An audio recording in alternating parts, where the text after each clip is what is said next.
Welcome back, everybody. xSynistr here with another Call of Duty video. So today we're on the map Village. Domination is the game type. So I really wanted to impress upon you the importance of being an objective player. So when I talk about objective player, when you play objective-based games, your focus has to be on capping the flags. Otherwise, you will lose. Now, oftentimes it's very easy to get sucked into the mode of wanting to kill, and sometimes that's important. Every team needs the ability to win the gunfights. If you don't win the gunfights, you're not going to cap the flags. You're not going to be in position to cap flags.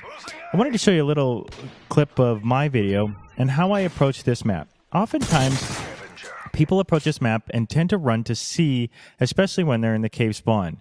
What that does is that splits your forces and forces the spawn to roll into B, which makes it very difficult to cap. Which, if you're just killing people, it's not a big deal.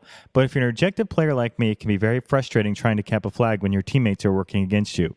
So let's look at it here. Right now, our team in blue here is set up almost perfectly. We are left of the cut, or the long trail that goes between the two different sides, and I'll highlight that there. So because we're to the left of that cut line, or the sniper hill, we will spawn more centrally or directly behind B instead of way off into the cave spawn. Now, the cave spawn can be very frustrating. It feels like you're running forever to get there. And the furthest player is actually me there, holding the cut line, making sure that nobody penetrates through to our flank. Almost an ideal setup. Now, from this position, you can project force directly onto B flag and hold A flag, and pretty much hold this the entire game. And if you're playing a good team and you hold it like this, then they'll never make inroads into your area, and you will win the game fairly easily. Now, one thing that I do, I like tactical inserts. A lot of this is an overlooked piece of equipment that many people don't use, and I'm very surprised, and especially in respawn objective games, because what it allows you to do, how you dominate another team, is pushing their spawn away from where you want to go. By using a tactical insert, you prevent them being successful in moving your spawn. Now, look. Myself, xSynistr, and BJ is bad were killed at the same time. Because the other team has moved past the cut line, moved more players past that cut line than we have, at this point, here, I'll go back up a little, you'll see BJ and me moving up to B, we're both killed. I respawn on my tactical insert right back onto B, and BJ goes all the way out into that horrible cave spawn. Now, BJ runs a trophy system, so this is not a bad on him. That helps the team just as much. But because I have a tactical insert, I'm able to respawn directly behind B and project force immediately to those players that are attempting to cap the flag. Now, remember that. Remember that what you carry has to contribute to the team goal. And in this case, I respawn, throw a C4, and able to project force right back onto the flag. I think I get a triple kill right there, which is so demoralizing for them and encouraging for us, and helps our team out immensely. Now, as we continue here, I'm going to show you exactly how I project force. Now, the problem here for most teams is that, once again, they get frustrated at B, and they get annoyed, and they'll wrap around and try to get over to the C flag. See, we have two players over there stuck to the right, and because of that, we're actually respawning on them back into the cave, which can be very frustrating. That allows the other team to have a spawn directly behind B. Now they're closer to the flag. They're able to project force more directly. The only thing preventing that from happening immediately is me tactically inserting and a couple of their teammates who are shooting players off of the flag.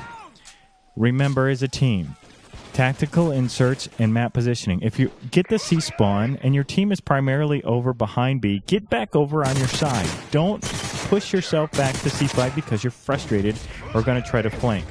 The worst thing for an objective team is the flank. If one player does it, it can help. It can be immensely helpful. If one or two players do it and they're not successful, what it does is it messes up the respawn and forces the respawn to happen right in front of the objective player attempting to cap the flag.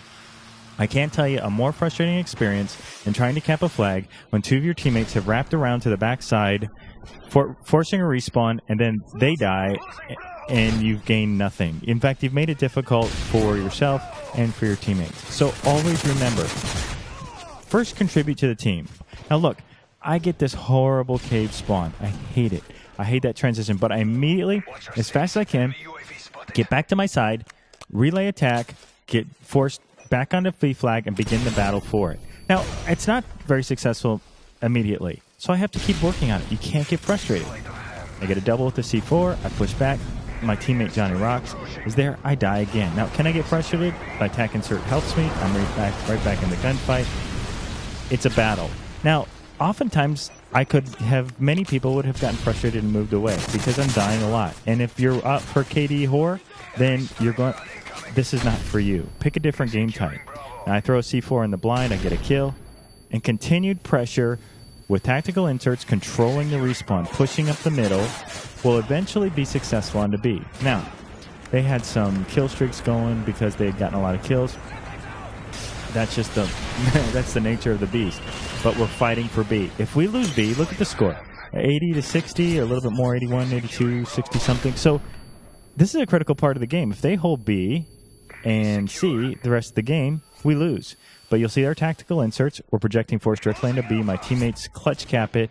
I have a C4 left. I get the double kill on A, and we're in business. Now, this AB, another frustrating part of team dynamics is that many people oftentimes have their own idea of what works. Now, it's axiomatic to use past successful tactics even if against a bad team. In other words, if you've used a tactic in the past in a public match and you've been on a team and you've been playing against a bad team and it's worked, doesn't mean it's a good tactic. It means the other team might be very bad. So oftentimes people have this idea they'll just rush over to C and try to get that and move the spawn around or triple cap, and that they should do that every time. That's not always the case. You have to be intelligent and flexible enough to adjust your play style to the team you're playing and the map you're playing and the type of game you're playing. If you're playing domination, you're playing a team that's pressuring B flag, and it's difficult to hold 2 flags. Focus your force on the 2 flags you have. Okay, hopefully you've learned something here. Control the map, control the respawn, use tactical inserts to control where you respawn. Use the respawn mechanic, the instant respawn, for your benefit. In game battles, there's a respawn delay because the importance of a respawn, by delaying it, gives the advantage to the other team. So in public matches, use the instant respawn for your benefit, and you'll have a lot more success in this game. Okay, we continue to hold. We continue to battle in this game for the B flag. Now, the other team occasionally caps it, but because we have several players projecting force directly onto B and holding A and not running into C, we're successful, and we win the match against a team who is highly aggressive, which makes for a fun game, good shooters, and had good connections. So, if you want to be successful in this game, balance your objective and slaying techniques, and you'll find more success. Okay, hopefully you've learned something. xSynistr here. Until next time, I'll catch you on Xbox Live.